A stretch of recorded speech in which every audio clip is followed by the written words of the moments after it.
The watch industry. As we embark on this journey of horology and watchmaking, it's important to have at least high level understanding of the entire industry. Based on this chart, as of 2014, the number of watches sold worldwide has been over 1 billion. There are several industry leaders that account for a good portion of these sales, and I'm sure you guessed it, the Rolex and the Swatch Group. Mechanical automatic timepieces dominate the watch market by accounting to approximately 80% of the overall market share, while the quartz, battery operated watches account to approximately 20%. Swiss watch exports. Here we have some statistics on the Swiss watch exports for the last year. I'd like to get your attention primarily to the overall numbers as they progress through the years starting in 2009 through 2015, where we see the rising number in total units exported between the mechanical and quartz watches. CHF is a Swiss franc currency in case you were not familiar with that. Swiss watch exports by region. Here are some numbers on the Swiss watch exports by region. Asia is taking the lead with 12 million units. Most likely Hong Kong takes the majority in this region. Next, Europe is the recipient of the Swiss watches with almost 9 million, followed by the Americas with roughly 4 million, where you have the US accounting for approximately 3 million of Swiss watches. Total for 2015, we have approximately 25 million units exported by the Swiss. World distribution of Swiss watch exports.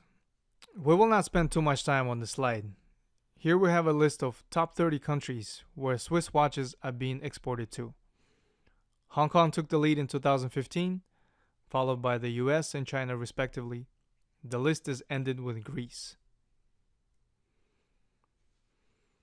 Projections. This is an industry study that was conducted by Deloitte, the Big Four consultancy agency. So what they did is they completed this survey amongst the consumers in the listed regions such as Switzerland, US, France, Italy, China, Japan. The top chart shows you the proportion of the consumers who are likely to buy a smartwatch versus the regular wristwatch in the next year. As you can see, there are some variations amongst the responses where consumers in China, for example, are more likely to buy a smartwatch soon rather than regular watch. In contrast, US consumers are more leaning towards the standard classical watch over the technology, as well as Japan and the Swiss consumers, not surprisingly.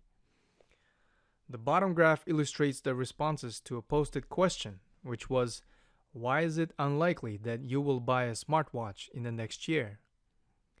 The top 3 answers were different for each country. For example, US, France, Italy, and Japan listed their response too expensive as their top answer. Swiss consumers are not in favor of a smartwatch at all, not surprisingly. And Chinese indicated that the smartphone makes the smartwatch redundant. So why am I sharing this information with you, you would ask? Well, we cannot deny smartwatches, which are entering the markets very heavily and aggressively. And they're definitely stealing lunch money from a lot of the manufacturers who are simply closing their eyes on this trend. But my take on it is that technology is very cyclical and temporary. It comes and goes. Whereas wristwatches are more tied to tradition and lifestyle, which is here to stay. Watch company strategies. Another aspect of the study conducted by Deloitte on watch industry is the focus of key strategies that the top watch companies have indicated in the survey that they completed. Green is 2015, blue is 2014, just so that you can see the differences between the year.